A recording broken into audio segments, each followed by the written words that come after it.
तुम्हाला जर पित्ताचा किंवा पचनाचा त्रास होत असेल, उन्हाळ्यात काहीतरी थंडगार आणि पटकन होणारं पेय प्यायचं असेल तर हे कोकमचं तिवळ एकदा तरी करून बघाच.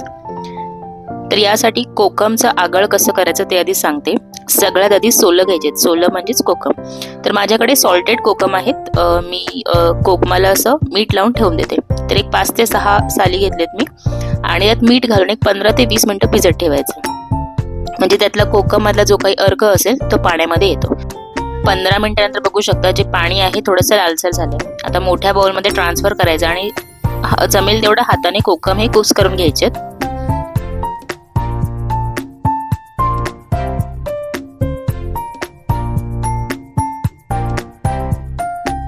आता कुस करून झाल्यानंतर हे गाळून घ्यायचंय. म्हणजे कोकमचा जो काही चुरा किंवा चोथा आहे तो बाजूला होईल आणि आगळ आपल्याला मिळेल. पूर्ण ते प्रेस करून घ्यायचं म्हणजे जो काही अर्क आहे तो सगळा आपल्याला मिळेल.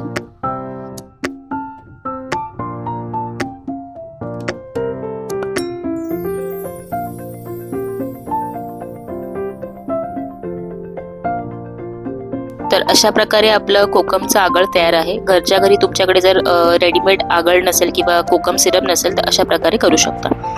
तर कोकमचं आगळ घेतलं त्याच्यामध्ये 1 ग्लासभर पाणी घालायचं किंवा जितकं आपल्याला तिवळ करायचं आहे त्या मेजरमेंटने पाणी घालायचं. इथे मी 1 ग्लासभर घेतलंय. आता यामध्ये 1 चमचाभर गूळ पावडर घालायचे. गूळ वापरायचं नसेल तर साखर सुद्धा वापरू शकतो आपण याच्यामध्ये. आणि आता यामध्ये घालायचंय एक 3 ते 4 लसणाच्या ठेचलेल्या पाकळ्या घालायच्या. लसूण अशी ठेचूनच घालायचे, त्याच्यामुळे त्याचा फ्लेवर त्या पाण्यामध्ये उतरतो. 2 हिरव्या मिरच्या उभ्या चिरून घेतल्यात आणि एक जराशी बारीक चिरलेली कोथिंबीर घालायची. यामध्ये काळं मीठ मी थोडंसं घालते चवीप्रमाणे.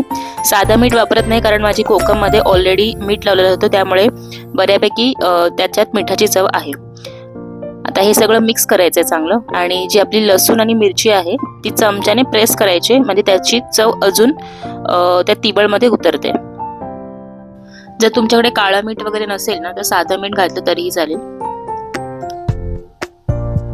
हे बघा अशा प्रकारे मिरच्या आणि लसूण आहे ती थोडीशी चिरडून घ्यायची.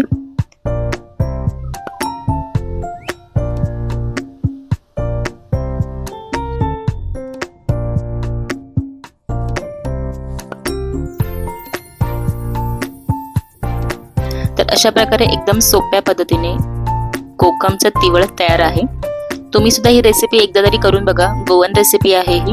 खास करून कोकण भागात हे तिवळ जास्त करून प्यायला मिळतं.